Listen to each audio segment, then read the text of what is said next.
This is Tower Information Whiskey 2153 Zulu.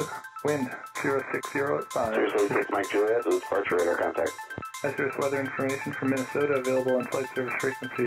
You've dialed in the Flying Midwest podcast, connecting aviators from across America's heartland, sharing news, information, and events from around the region. Calling Nancy 53 on over tower, roger, turn left heading 070, runway 9er, clear for takeoff. Sit back, relax, and join our crew for some hangar talk as we discuss a wide variety of regional aviation topics.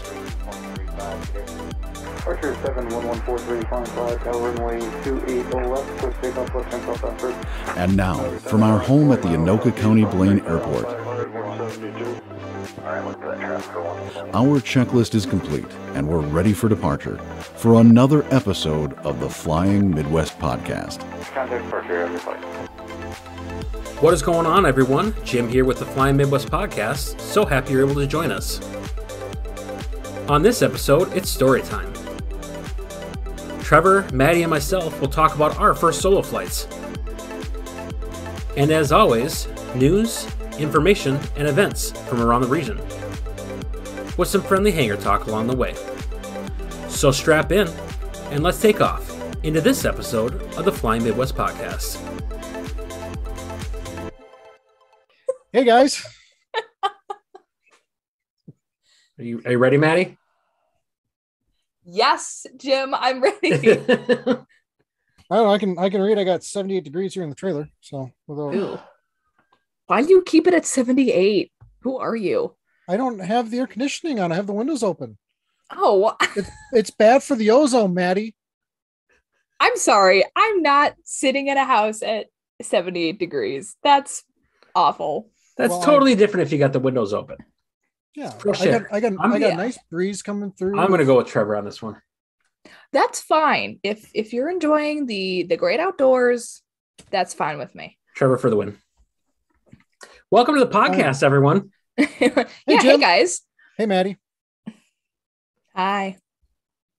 So this go around, I know that we said that we were going to do a live episode this episode. Yeah, I'm aware that we said we were going to go live this time, and some things have come up in the technology space, mostly me not knowing how to use it. No, Jim's got the Rona. I don't have the Rona. I picked something up last weekend, and I don't know what it is, but I've tested negative twice, and that's more medical. Jim. That's more medical information than anyone needs to know. Sounds like a lot of excuses to me. Due to HIPAA laws. Due to HIPAA laws. Do I need to wear a mask now over this podcast? It doesn't work that way. You would be completely unintelligible. It'd be worse than normal. So anyways, we're not doing Say it. That's awesome. We won't be doing a live episode this time. I'm going to work with the one and only Brian Turner, figure out how to do this for real. And we will have one of these in the future. I promise. It's just not going to be this time. We didn't have enough time with personal jobs and school for Trevor, all that stuff. So sorry if you're disappointed. We promise we'll disappoint you again. So moving right along. Maddie, do you have something that happened to you in the last couple weeks? Yeah, I have the scab. No, sorry. Well played, Maddie. Well played. Did you get that on your You MEI got check this ride? itch, right? You got this itch. Is the need for speed. Yeah, right. Okay. All right, let's get this out of the way right now since you just said that. I'm just going to put this out there for the audience. This will ruin any credibility that we've ever had as a podcast. Not one of us have seen the Top Gun movie yet, the new one. Nope. Not one of us. Sorry. No desire And- to either. And you know what? It's okay. We're just not It's real okay. pilots, just like we're not a real podcast. I think we're just life gets in the way sometimes. I will see it eventually. The last week or so was not the time to do it. So me coughing through the movie would not be something anyone else wants to experience. Everybody would hate you. More than normal. Yes. So Maddie, we need to congratulate you. You got your MEI. Congratulations. Thank you. Well deserved. I hope so. I worked There hard. was more gusto, more confidence. I am. I did Avion. it. There you go. How was your check ride? It was a little rocky. I got up really early that morning because I had to do my last flight. So I just had to do my, the green ride at like 7 a.m. It was insane. We had to take off. We had to file an IFR flight plan because there was fog over the airport, of course. So I got 0.1, which was actual. So that was cool. Yeah, the flight went really well. And then I proceeded to sit at the airport for about 8 hours, which was thrilling. The check ride, the ground it started off a little rough. He asked me some questions about some regs that I hadn't looked over in a while, which was my mistake, obviously. Like, I just didn't have quite all my ducks in a row, and I was like kind of tired. But the rest of it went really well. He was pretty pleased with everything I had to say. We did we got in the plane and we started it up, or we turned on the electronic master, and there were no CAS messages. So all the things having to do with are the glow plugs on, all the warnings and system notifications, none of it. And we're like, well, our aircraft runs on computers, so it's not like we can't just take off without it. So he went home. Jake, my DP, went home to let his dogs out, and while I scrambled to try to fix this thing, and thankfully with the help of a lovely other CFI at the airport, Kelsey, if you're listening, you're the best. We updated the cards. We tried everything, and finally we got it working. Whew, it was one of those moments where I'm sitting there and it's not working. It's like, I was so ready. And by golly, if I can't fly today, I'm going to lose my mind. So thankfully we were able to do the flight. It went pretty well. I can't even, kind of like blocked it up from my memory, actually. I can't think of anything. Yeah, you just landed and they said you passed. You blocked out the rest of it. He actually doesn't say that you passed. He just doesn't say it until you like get in the building, and then he signs your stuff and says you're a pilot now or whatever. He's notorious for that. So I was kind of like, yeah, a little nervous, but everything, seemed to go well. He, now I remember, he did a lot of maneuvers. I think he just wanted to fly. But so I coached him through the maneuvers as he was doing them. And I was like, all right, this is how it's kind of going to be, except for my students aren't going to know what they're doing, but that's okay. Well, congrats again, Maddie. We're happy for you. We're excited. And thank you. Onward and upwards for you, my friend. I'm hoping so. Not hoping so. You are. Yeah, you're getting there. Now your next one is going to be ATP check ride. Probably. Do it. If I don't get seaplane or something else in the meantime. Yeah. I'm trying to be adventurous. Those are still check rides, Trevor. But yes, the next major one will be ATP. So speaking of congrats, what do you got next, Trevor? Well, my cousin's son, Dane, he's actually a junior up at UND. He just got his multi-commercial. He's looking to go into the UAS field. But yeah, he just got his multi-commercial actually the same week Maddie did. So great job for the both of you guys. Proud of you guys. But we also have one more huge congratulations, a very special guest for the start off of our podcast here. We do. Yeah. Didn't I tell you guys? Tell me more. Girl, please. We have our very special friend Elle down in Mankato State. She just got her private license. Elle Taylor. Yeah, Elle Taylor. Congrats, Elle. She is going to be joining us here in just a moment to talk about her experience. Let's give a Flying Midwest welcome to Elle. Hey, Elle, how are you? Here's to the newest pilot in our group. Thank you. Congratulations, Elle. We're really excited. How excited are you to have your private pilot's certificate knocked out? It honestly doesn't feel real. It doesn't feel real at all. It's really, really good feeling. But it doesn't feel like honestly true that I could just go pick up any single engine land airplane and be like, yeah, I'm legal to fly this. But you are. Awesome. Yeah. Have you taken your dad up yet? No, we were actually going to rent a plane on my birthday this past Saturday, but the weather was crappy. So we're going to do it next Sunday. So not this coming Sunday, but the next Sunday. For Father's Day. Father's Day. Yeah, Ooh, take my friends up, take him up, and my mom. Yeah, it'll be really fun. I'm excited. Aw, that's great. That's awesome. What's next? Are you working on your instrument rating already? Yeah. Funny story, actually. I was on my private pilot check ride, and his name was George. He asked me, he's like, so, like, when are you going to start instrument training? And I was like, well, keep in mind that I passed today. I will be starting it tomorrow. And he's like, well, I mean, all you got to do is land it and shut the airplane off and you pass. So as long as you can do that, you're fine. I was like, okay, sounds good. So I landed it and shut it off. And he's like, yeah, we were texting. He was like, yeah, as long as you can show me you can shut it off, then you're licensed. Good job. I was like, thanks. But yes, I did start instrument training actually the day after I got my license, and I already am about to have my stage 1 stage check here, hopefully within the next 2 weeks. Nice. Holds and stuff, if I remember. Oh, yeah. Oh, you liking those holds? I remember doing the ground lesson and I was like, what? Yeah, felt like Spanish. The rule of thumb, sense. it doesn't matter how you enter it as long as you stay in the protected area. Yeah. I mean, this is very true. Yeah. Legally speaking, they just give you like suggestions. Yeah, but it's been good.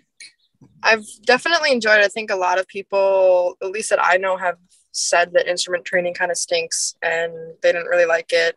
But I've actually really enjoyed it. I know being in the dog cone of shame up in the plane kind of stinks. The foggles. But dog cone of shame. I've actually really enjoyed it. That's good. I think it's hard for a lot of people, like most people. It's a lot of theoreticals. It's a lot of very precise flying. Yeah. A lot of stuff you can't see outside. So your visual reference is confined to whatever avionics you have, and you have to just build it in your brain. And it's very challenging. So I'm actually really glad that you're liking it as an instructor. I'm like, yay. Yeah, I think me being kind of a perfectionist when it comes to flying, about, you know, staying on altitude and, you know, making sure the standard rate turn is standard rate and times are on and your airspeed's correct. I think that now that I can apply my passion for trying to be perfect on everything to actually doing something rather than just flying straight and level at 5,000 feet, then it feels like I'm actually doing something. I said that to one of my friends. I was like, I feel like I'm actually like doing something now. I'm not just doing a steep turn or transitioning to slow flight and pitching for 55. Yeah. Yep. What I think is really, really awesome is how many hours you got now? When I got my private pilot's license, I had 60. So now probably at 70 or something like that. Okay. So short of 100, you're already in instrument training and you're getting the feel for the airplane. You're early on in your career. That is amazing. Doing that at 70 hours, you know, your experience is going to keep on growing from there and on. You don't have the time, in my mind, you don't have the time to develop bad habits. So kudos to you. Thank you. That's one of the big things that I wish I learned way early on, is that the more you fly, the more your bad habits, the more the shortcuts that you take, the harder it is to get. Yep. You know, from point A to point B. So keep it up. We're very excited to hear your progress. This is kind of fun too. My first flight with instrument training was in actual IMC. It was, I don't know if you guys saw that on Instagram, but I did. Yeah, that was awesome. That's so cool. My flight instructor obviously filed a flight plan to New Ulm, but we didn't actually go there. We just were able to get a block of airspace to do maneuvers in. And the day before I had gone I rode along on a cross country with one of my friends in actual IMC. And I was like, oh my gosh, this is so cool. I can't wait for instrument training. And then the next day I was able to do the same thing. And it was a surreal experience. Just like the first lesson, and I like actually can't see out the windows. And We were at 4,500, and you could tell above us that the layer was just the edge of the layer was right there. The sun was kind of peeking in. So we got clearance to go up to 5,500. And I felt like we were at like 30,000 feet, and we're at 5,500 in a little Piper Archer, and you're totally cloud surfing. It was, I looked at my instructor. I'm like, I don't even know what to say right now. This is so cool. That's so great. Wait. You mean to tell me you're peeking through your foggles? No, he let me take my hood off. That's all good. As any good He's like, instructor he's like, you would. can look. Horrible It's jokes fine. ever. So what did you think about your check ride? It went really well. My flight, I personally could have done better, I think. Just like little things, because I think we're all harder on ourselves than someone else may see from the outside. Just like little things here and there that I'm like, I know I could have done better on that, or I could have fixed that a little bit more, or whatever. But when we went and did the debrief of everything, he was like, yep, ground was good. You just got to understand how a flight school obtains an MEL, and your flight was perfect. So yeah, I was like, okay, sounds good. Yeah, DPEs, especially at the private level, do not expect perfection by any means. They are looking, are you safe? Are you knowledgeable? Do you have two brain cells to rub together? Great, private pilot. That's exactly what he said too. He's like, I'm not looking for perfection. I'm looking for understanding and knowing, okay, I'm losing altitude. What do I do? Oh, my airspeed's low. What do I do? Mm-hmm. So sounds Very like cool. you absolutely killed it. Great job, Al. Thank you. So the last time we talked, you were just getting ready to get started in your flight training program. This episode, we're actually going to talk about like our flight training experiences. So I think you being the freshest private pilot that's out there, you've got some really good insight that you could definitely share with the community. You know what I mean? Yeah, totally. Do you have any adventures that you want to share with us from your first solo? Yeah, I can talk about it. Yeah. Bring it on, Al. Hear it. So my instructor and I took off from Mankato, and we went actually over to New Ulm because, as we all know, Mankato is crazy busy, especially without a tower. So we went over to New Ulm and we practiced a couple landings, and then eventually he was like, yeah, I think you're ready. So we taxied over, I let him get out, and I remember sitting in the plane even before I started it, and I was like, okay, this is just me. It's just me in the plane, like nothing else here. And started it up and taxied over. And I remember sitting there for a long time because there was a lot of traffic coming in and out.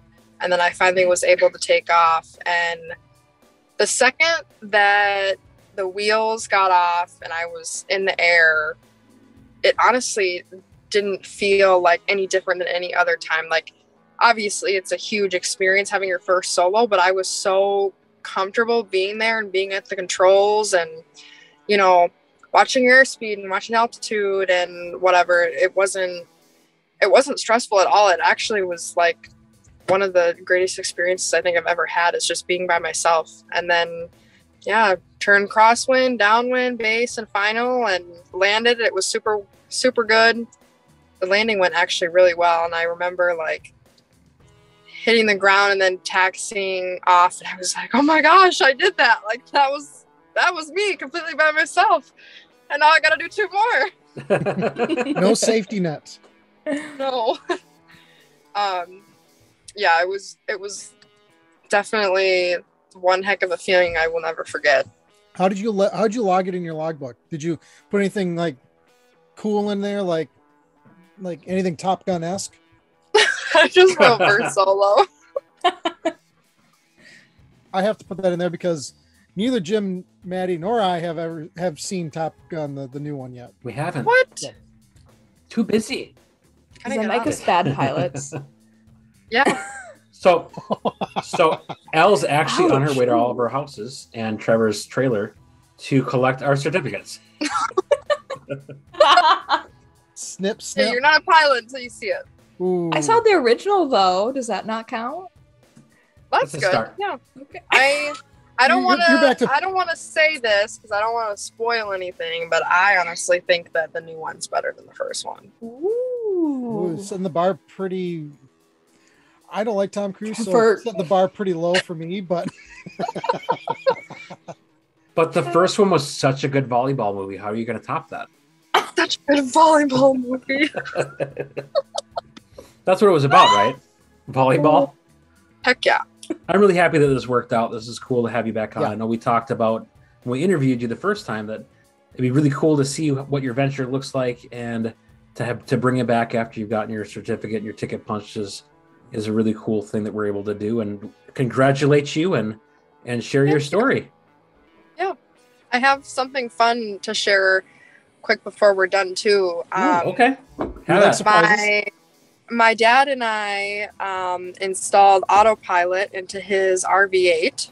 Ooh. Took a little while. The EFIS that he has in there is 11 years old, so it needed a major software update because the servos were not connecting to it at all. sounds about right. We had a little bit of trouble there trying to adjust things, fix things, update stuff. But on Wednesday, we flew from South St. Paul. He picked me up in Mankato, and then we flew to Lake of the Ozarks in Missouri because we have a boat down there. Wow. And used the autopilot the whole way, and it worked perfectly. Awesome. That's I have awesome. a picture of him sitting in the front seat, and he has his arms up and no hands. Mono hands. Oh, that's fun. Definitely really cool. I mean, I can't necessarily see everything that he sees up there, but for him to install his own autopilot and then us test it on a just under 2-hour little trip to Missouri to spend the night with friends at the boat on the lake, totally a great experience. Oh, that's so Wait, fun. that was a 2-hour flight from Mankato? That's Yeah. awesome. We cruise at about 200 knots ground speed. Wow. Oh my gosh. That's so fast. Yeah. That's awesome. Yeah, it's definitely a lot quicker than anything I've flown. Thanks for taking the time to stop by. It's always awesome of course. to talk to you. And we'll definitely be in touch as you go through your instrument training and get done with that. Yes, Yeah. we will. You take care of All yourself, all right? Fly Yeah, safe. You guys do. Thank you. Good Nice. night. Take care. Good She's for so- her. She's so great. I know. That's so awesome. She's a private pilot. She did it. That's so I- great. I'm just glad that she's getting her training in now versus later on. I'm just excited for her to continue that journey through her different ratings so she can achieve her dreams of bigger and better things with the airlines. So that was really a fun way to start the podcast, giving out some congrats to some well-deserving aviators as they move on to the next steps of their adventures in aviation. Yeah, and I would invite anybody that's listening. If you're a private pilot, if you're getting your instrument rating, whatever milestones in your career, if you want a shout out from us, please send us an email or an instant message. We're on all the different social media platforms, so drop us a line. We'll shoot you a congrats. Should we move on to some news? Let's do it. All right, Trevor, what do you got for us? Yeah, let's start our news off in North Dakota, Grand Forks. The FAA has announced that 18 airports in North Dakota will be receiving upwards of $16.2 million. Grand Forks Airport will be one of those, getting a large chunk of money. Its intent is to fund a runway intersection construction project that's scheduled for later this summer. Unfortunately, that will mean that there's going to be some air travelers that are going to be restricted with air travel going into there. Delta and a few other airlines are going to be canceling commercial traffic into Grand Forks for about 2 weeks. The tentative start date on that is going to be August 21st, so plan accordingly. One little side note, UND will not have an issue with those operations because they are small airplanes, land in shorter distances, all that sort of fun stuff. So if you want to see some good construction projects going on, go up to Grand Forks. I do appreciate that they're not shutting the whole thing down. I mean, I get that if they needed to, they would need to, but to allow for the private aircraft to keep doing their flight training, things like that, still good that the airport can get some use during that project. Oh, absolutely. it's going to help with their utilization, all that sort of stuff. It's nice to see that we're investing in airports. I think that's a huge investment. It's a perishable investment. If you don't take care of it, it's going to go bye-bye. Yes, sir. And staying in the upper Midwest, Minneapolis has taken funness to a whole new level. Funness? I know, right? MSP Airport debuts a mock aircraft to help the ease of flying anxiety. Now, this is actually kind of an interesting little project that MSP did. It's in Terminal 1. People can now board a mock airplane cabin. It's from a retired 737. Now, the whole premise of this is we know there are a lot of people out there that are scared to fly. It's one of those nerve-wracking things that people just, they don't manage it well. And then it's like, oh, what if this happens? What if that happens? And then you watch, Hollywood and you're like, oh my gosh, if a window blows out, I'm going to get sucked out. No, that's not going to happen. This is aimed to kind of help with that. The Metropolitan Airport Commission on Monday, so this is just this past week, said it's to help support the airport and provide public safety training and provides programs to help travelers build confidence with their pre-flight experiences. The new space features a 33-foot-long mock aircraft cabin that was previously used for training in the Delta Airlines and the in-flight teams in Atlanta. It also has 42 cabin seats. And again, it was from a retired 737. But if you want to learn more, the project was about $150,000, which was split between Delta and Metropolitan Airport Commission and the Airport Foundation, MSP. The one question I have, will I get charged for oversized luggage? I don't know. Maddie even muted herself. She just didn't even want to comment on that. I don't think she's prepared to answer. Face. You did make a face. Yeah, that was my answer. Too much of a dad joke? A bit. Yes, it was so dadly. One other note on this story, you can make reservations for pre-flight experiences through the Navigating MSP program that will include in that article in the show notes. If you scroll down to the bottom of the article, there'll be a little link there. It'll take you right where you need to be. So down to Kansas City, Missouri, there was a COVID-related cleaning at the Kansas City TRACON that led to a ground stop on Tuesday morning. So Tuesday was the 31st of last month, because I forgot. Thanks, of May. Last month worked. It's gonna be May. All right. So yeah, it led to a ground stop, which I've actually never heard of, but it led to a ground stop on 31st at Kansas City International Airport. Ground stops are implemented to control air traffic volume when traffic demand is, quote, is expected to exceed the airport's acceptance rate. So during this ground stop, flights destined to the airport are held until the ground stop is ended. So these incoming flights from Chicago, Salt Lake City, Atlanta, Houston, Dallas, Cleveland, Denver, Minneapolis, just to name a few, were delayed until about 9 a.m. The facility closed at 6:30. They had one runway open, and there were takeoffs and landings that were occurring during this time. But unfortunately, some people saw some pretty big delays. So yeah, that is pretty much all on that front that I can tell. In bigger and more important news, later this month, if you are in Michigan, you might have a warthog on your highway. So according to a press release, the Michigan Air National Guard will partner with the Air Force Special Operations Command and the Michigan Department of Transportation and other local agencies to host an exercise called the, quote, Northern Agility 22-1. And this is to prepare military air crews for operations in, quote, austere environments under the Air Force's Agile Combat Employment Doctrine. So this will showcase an A-10 Thunderbolt II, so also known as the Warthog, and other assorted aircraft conducting these agile combat employments at the Sawyer International Airport and on a closed portion of the M28. And they will focus on their logistics and their ability to conduct integrated combat turns in these types of environments.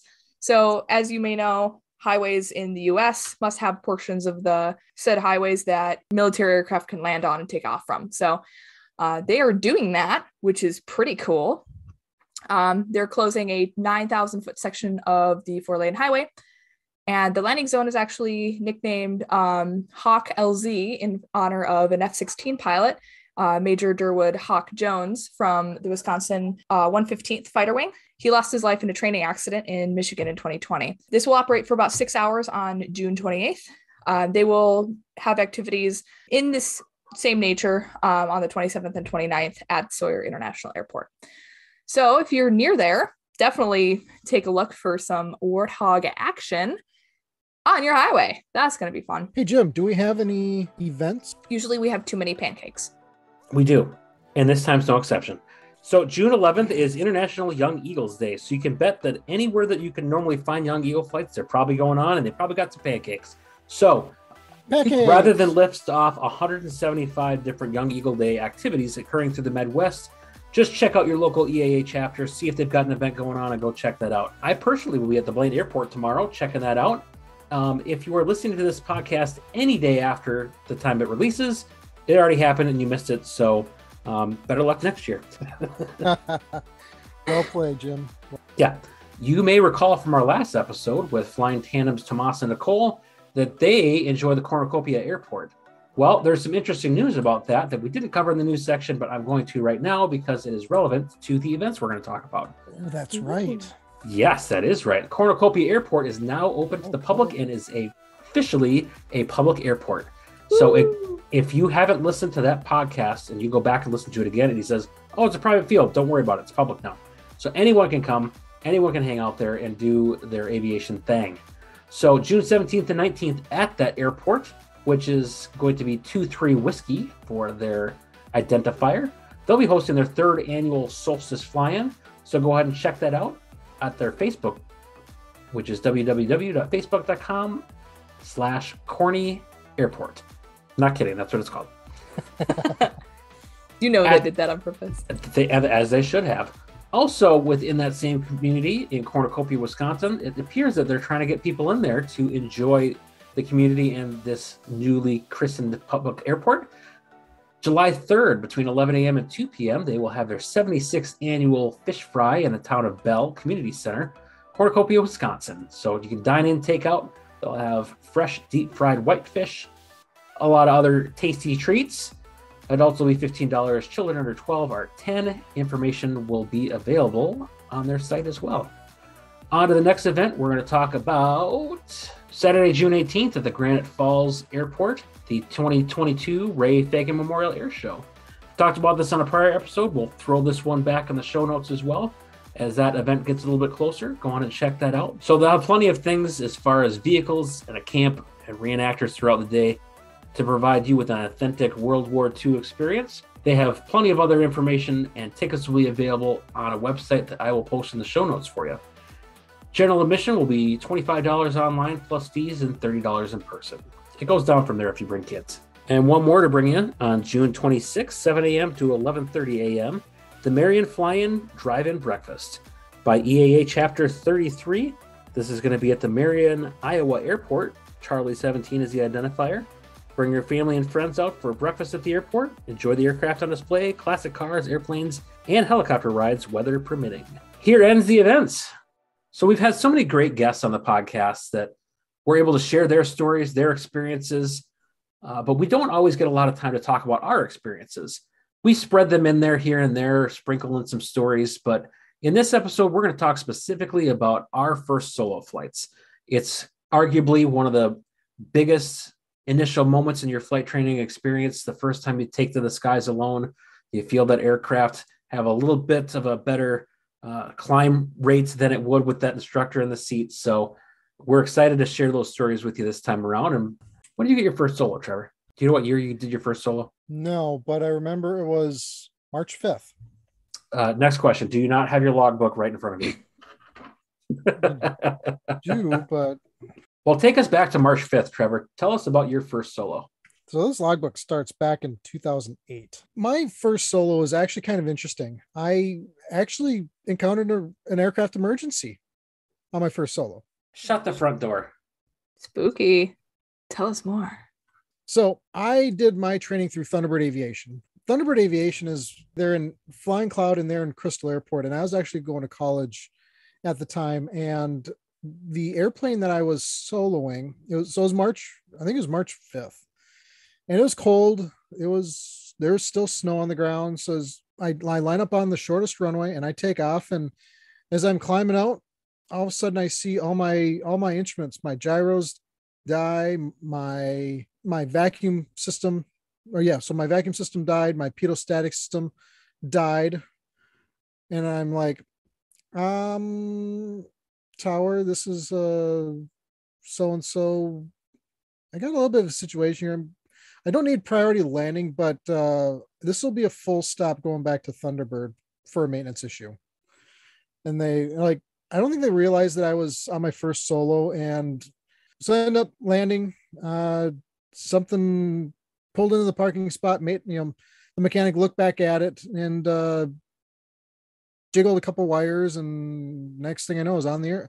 I was in the air again. Did 2 more beautiful takeoffs and landings, and that was my first solo. And then about an hour later, I got back in the air with my instructor. Went to the practice area, went back, and I did the exact same thing again. So I ended up accruing almost 2 hours of solo time on that first day. It was a lot of fun. If I was to look back at my time as a private pilot, or even as a student pilot, what kind of helped me, and if you don't mind, I'd like to get into that aspect. What kind of helped me get into that mindset is I was always prepared for anything. I was prepared for the lesson, the instructor, when he was debriefing, I was pre-flighting the airplane. I was Johnny on the spot. I was making sure that the airplane is filled up, pre-flighted, covers on it. There's heater on the engines, because again, it's wintertime. And I was well educated on what was to be expected that day and all those days. So I ended up soloing very young in my aviation career. I think if I look back at my logbook, I had maybe 5 hours, 6 hours. That was my first solo. I had an in-flight emergency. Not really emergency, but it was an abnormal situation. Everything that you learn from your instructor on how to fly the airplane is preparing you for situations like that, where you have to think outside the box and you have to troubleshoot when you're, almost task saturated. And you have to, okay, is this gonna kill me? No. Does this affect my downwind, base, and final? No. Put it in the back of your mind. Note it. Okay. Well, I'm going to go land. I'm going to go take it into maintenance, and away I go. Now, if my engine fails, that's a whole other story. Well, Trevor, just one note for all of our younger and even more experienced pilots who are listening to the podcast: an emergency is what you make it. Now, Trevor is an abnormality. Usually people who solo at 5 hours are not usually as cool, calm, and collected as Trevor when you lose literally every instrument you have except for your radios and your engine. And your eyeballs. And your eyeballs. And your eyeballs. That's something too. So if you are in a situation where you are not comfortable and something went wrong, it doesn't have to be an engine failure for you to declare it as an emergency. Do not hesitate to declare an emergency if you see fit. ATC and you yourself will thank you once you're safe on the ground. So our ATC buddy Jack Parkin also has told us, just tell them what's going on. If you're on your first solo, tell the tower what's up and tell them what's going on. And then if you don't need to do that, then don't. Trevor's an abnormality in so many more ways than one. And that's not where I thought Maddie was going to go with that comment, but she's right. Most students probably would have panicked at least a little bit. I know I would have lost my marbles if I was on my first solo and lost everything. It would have been pretty challenging. But here's the thing. If you boil everything down to, okay, do I have an engine? Yes. Do I have wings? Yes. Do I have smoke and fumes? No. Do I have control of the airplane? Yes. It's not that big a deal. Yes. In general, it may not be an emergency if you lose everything. However, it is the pilot's discretion. If you don't feel comfortable and things are happening, obviously having a failure. If you're a student pilot, something like an airspeed indicator is pretty important, because sometimes you may not be attuned to the sounds of the airplane when you're trying to, keep your airspeeds at their proper place. You may not have those habits ingrained yet. That stuff is important. There's a reason we have it. Oh, absolutely. Absolutely. I agree. I just don't want our listeners to think that they're a baby or a wuss, or they made the wrong decision if they declared an emergency for something that's not so critical as an engine failure. Oh, absolutely. An emergency is, like you said, what you make of it. And this is by no means a way to diminish anybody declaring emergency, because if you declare an emergency, you get priority handling. You have a lot more options that are available to you. You get priority handling, you get everybody out of the way, you get a block of altitude if you need it. Just basically you can deviate however you see fit to meet the needs of that emergency. But to my point, you want to make sure that, yes, declare an emergency, but don't lose your mind about you. You have the skill set from day one to kind of put that in the back of your mind and fly the airplane. Obviously, we differ slightly in that mindset, because when you don't have habits ingrained, obviously, the way you react may not be perfect. It doesn't mean you're a bad pilot, just means you're not quite there yet, and that's fine, especially if you're a student pilot. If you have a couple ratings under your belt, it's probably expected that you can handle a few different types of emergencies with a cool head. But especially as a student, fear not. If something happens, if you have control of the plane, you're okay. However, do not be ashamed to declare an emergency. But I never said don't declare an emergency. I know, it was the way you said it, Trevor. It sounded like, well, you can still fly the airplane. Why are you wanting to declare an emergency? Or you can declare an emergency, but I'm just wanting to make that clear as the, I guess, devil's advocate, if you will. So after that experience, what remarks do you write in your logbook for your first solo? Do you have any special remarks you put in there? You asked Elle earlier. It just says straighten up and fly right. So it says lesson 9 complete first solo. That's it. That's it. Yeah. Okay. I mean, I shouldn't say like, oh, that's it. If you're listening to Maddie and I go back and forth, then why wouldn't you say that? I don't know. Mine, frankly, is not that much more exciting as far as the remarks that are in the logbook. So it just says first solo, but I put 3 exclamation points after it. But I also made a notation, full stop taxi backs, and what runway I used. I don't know why I felt that was important to put, but I did. Well, it's so you can reminisce. Yeah. So I bet Maddie put a big smiley face in her remarks section. I don't know if I did. Let me check. I don't think I did, actually. What's it say, Maddie? What's it say? First solo with a little scribble because I screwed up. I just put solo, but I ended up scribbling it out and I said first solo. It was a bit of a day. So we're going to hear about that in a few minutes, aren't we? Mm-hmm. So I didn't have like an emergency or anything like that, but so I actually have like a little shadow box of mementos from that flight that I have put in there. I also used, like, for the backing of it, I've got the sectional that I used through my training. So it's got the mapping that I used for my 2 cross countries that I did during my student pilot adventures. But that's actually a really good idea. That's really cool. I have mine floating around. Yeah, it's got the shirt tail cutting, and it's got, I'll spoil the story. I'll tell you what else is in there in a second. So hang on one second. I'm gonna dive a little bit. What no one knows as they're listening to this podcast, I'm pausing this about every minute and a half to cough. So the editing skills that are, it's not Corona. I got tested. Stop asking me HIPAA related questions. So for my first solo, this was back in 2013 in the winter months. I did it back in February. So before my actual first solo flight, my instructor and I were mostly just doing takeoff landing work, power off landings, go around procedures, things like that. I had a feeling it was coming. I didn't know it was going to be that day, but I knew we were close because we talked about it. So we get ready to go that day. We do a handful of landings with my instructor. And then I think it was about 5 or 6 landings.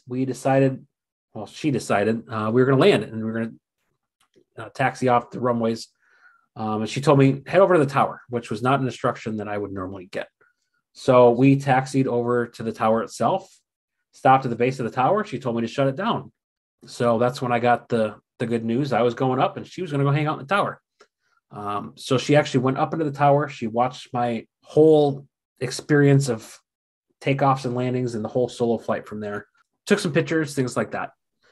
But the fun part for me was we have been doing all these landings and I felt pretty good.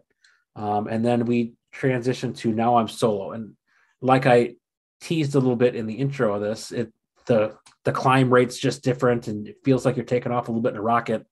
And just looking over and going, oh boy, I'm all by myself and I got this. So we get up, and the first thing that I'm told after taking off is make right traffic, which I had not done very much of ever.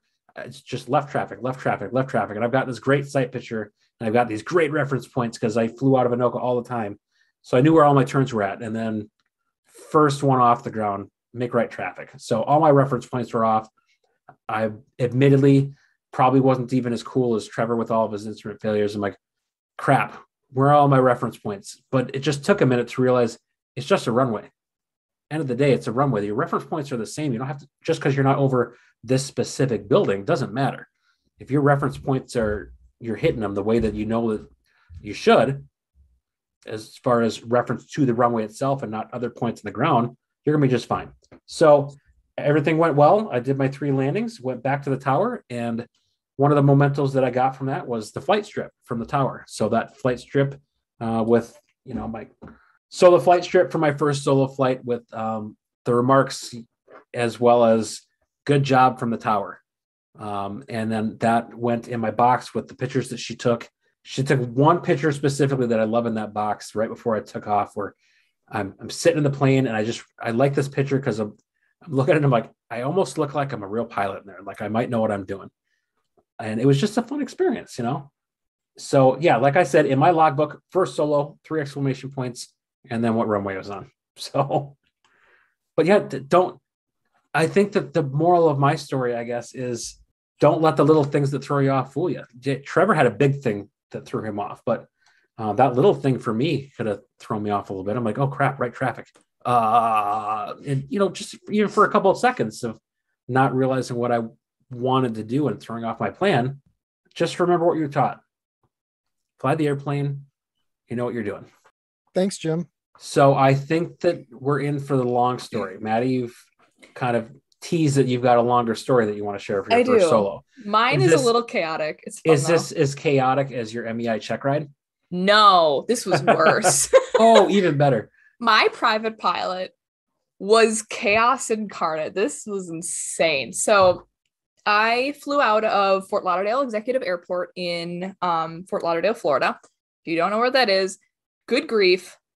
Don't fly there unless you have, your head on a swivel and you are willing to deal with super chaotic stuff, because it gets wild down in on the east coast of Florida.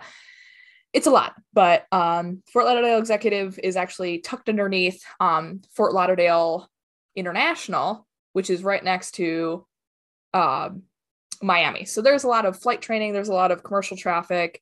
It was pretty wild. And the executive airport was really, really busy. And I have not been to an airport that has been that busy.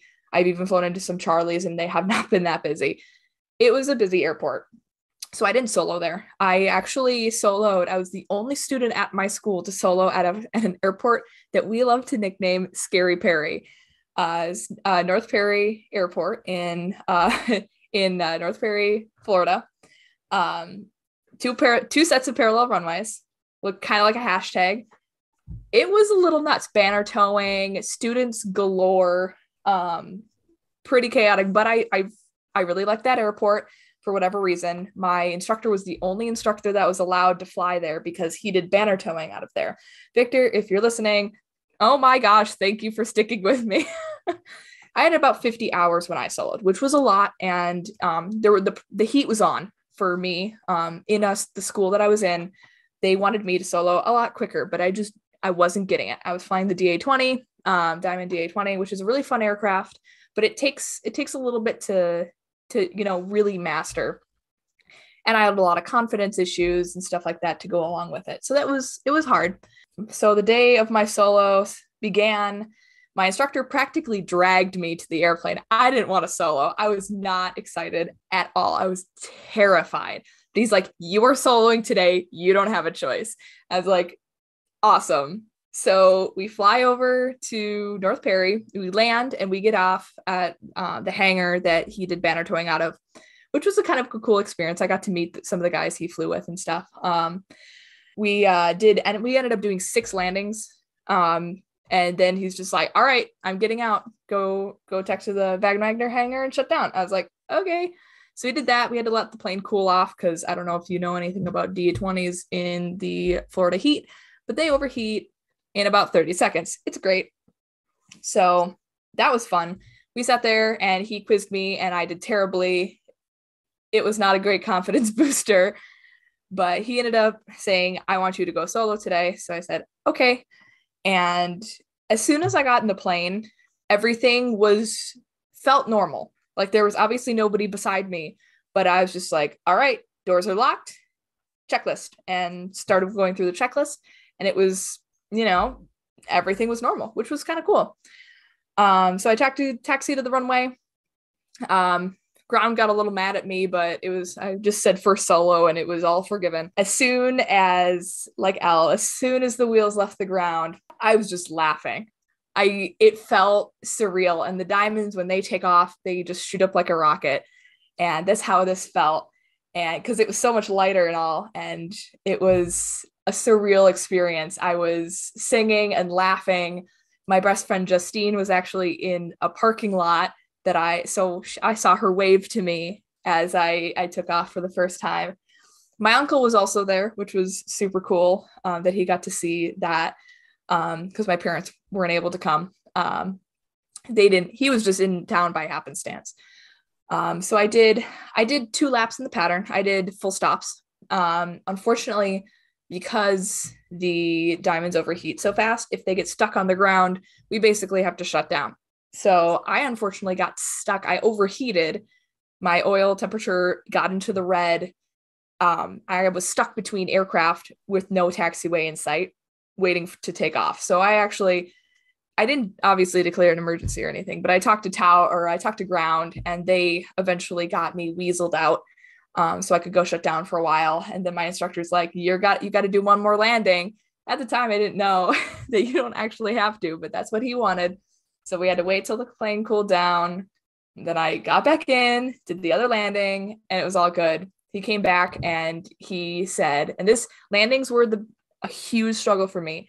And he mentioned that his coworkers were like, wow, her landings are fantastic. And that was like the biggest compliment I've ever received. Like these experienced banner tow pilots were complimenting my landings, my first solo landings. And they were pretty good. Those were probably the best I had during my private pilot. They just went worse from there. But it was really cool to have, some family and friends there. We ended up flying back to FXE, and he didn't cut my shirt tail, unfortunately, because that wasn't something that happened to him. But I have a shirt with North Perry on it that I wrote my first solo on. So eventually I'll cut that. And I'd like to also make a shadow box at some point. But yeah, there's my first solo story. It was long and convoluted probably, but that's what I remember. It was a time. But hey, to all you people out there, if you are struggling with something, landings included, do not give up. I am an MEI this day. It took me a few years, but if I can do it, you can do it too. So do not give up if you are struggling, especially as a student pilot or as a young pilot. Do not give up your dreams just because you don't get it the first try or the 10th, like me.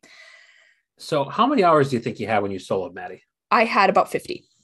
Okay. And I think I was at about 20. Okay.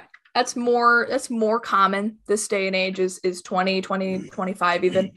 Just because technically if you look at the FARs, the things that you have supposed to be proficient with is everything except for short and soft field landings and cross-country stuff. You're supposed to be able to do all the maneuvers. You're supposed to do all the emergencies, everything to proficiency. So most people do take, about 20, 25 hours. And if you're over that, that's okay. To all you listeners out there, it's okay if you took more than that, because I did. And I know my journey up to that point, I felt like it was kind of segmented. And it wasn't through necessarily a lack of wanting to go fly. It was that for every 3 flights you schedule, you might make one of them. Yep. Weather, very maintenance, things like that. So that's a common thing that I experienced in, every rating that I've gone for. So including going to fly tomorrow. It's supposed to be marginal VFR, and I want to do I'd like to do some ground reference maneuvers and something that's not 3 miles of visibility. That would be good. Hey, Jim.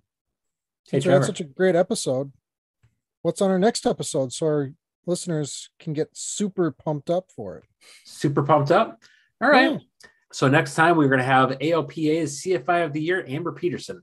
She is a Minnesota-based flight instructor who will be joining us to talk about her CFI experiences as well as the honor and how she was nominated for AOPA's CFI of the Year. Woohoo! That sounds really exciting. I'm excited to meet her virtually. You know what we didn't talk about before we wrap up here? No. We have a new logo. We do. It looks really nice. It's pretty sweet. I'm still sad he didn't use like any form of low wing, but it's fine. It's fine. It's fine. For what? And a low wing instead of a Cessna. No, we want him to use a Cessna to piss you off. Yeah, I'm sure. It works. It looks cool. It looks like it's fast, which is hilarious because I'm pretty sure it's a 150. No, it is actually a 172, I think. Is it? That's a fast graphic is what that is. It's You so want- fast. If you want to check that out, it's going to be on our website. It's going to be on all the podcasting platforms. I changed it on the app that we use. So that should be changing when you listen to this podcast, as well as any of our social media. So check it out. Let us know what you think. And let us know if we should make t-shirts. I think we should do that. Maddie thinks we should make t-shirts. All right. Maddie thinks we should make t-shirts. More to come. I was going to say, hey, if you guys have any feedback, you can shoot us all an email at flyingmidwestpodcast@gmail.com or on the Book of Faces or the Instagram. Tell us about your first solo stories. We would love to hear them. Maybe we'll share them on our next episode. Hey, that's a good idea. Ooh. That is There we go. voila, as my mom says. Well, thanks for joining us on this episode of the Flying Midwest Podcast. Until next time, See ya! Yeah. see ya. Flight 536, contact Minneapolis Center 132.35 today. Thanks so much for joining us on the Flying Midwest Podcast. Until next time, podcast service terminated, squawk VFR, frequency change approved. Good day.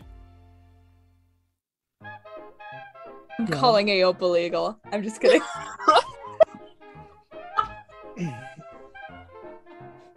Hello, Fizdo. I think it's hello Fizdo. I would like to make a complaint. And I so- wasn't pulling your chain. I called the Fizdo with a special Brian Turner number. It's a fast And you're pass. no longer instrument rated. Yeah, sorry. Well, that was a really fun introduction to the episode. Some good. Let me try one more time. Is that a foot? Ew, get feet away from me, Trevor! Yeah! Did you not hear any of that, Jeff? Oh, I heard it all. Oh, no. I had to stop and comment that this is why editing takes so long sometimes. Northern Agilia. So you may recall that. Oh, wow, that was like. Woo.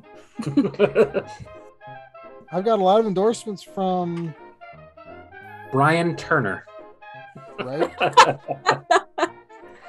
None of them are worth a damn, but he endorsed the hell out of that thing. 8th time's the charm, as they say. Not like 10th, but who's counting? Apparently you were. God, Mom, Hazards Dad, of not living alone. recording a It's great. podcast. God. Gosh. Are you sending her on a wild goose chase, Trevor? No, I found the goose.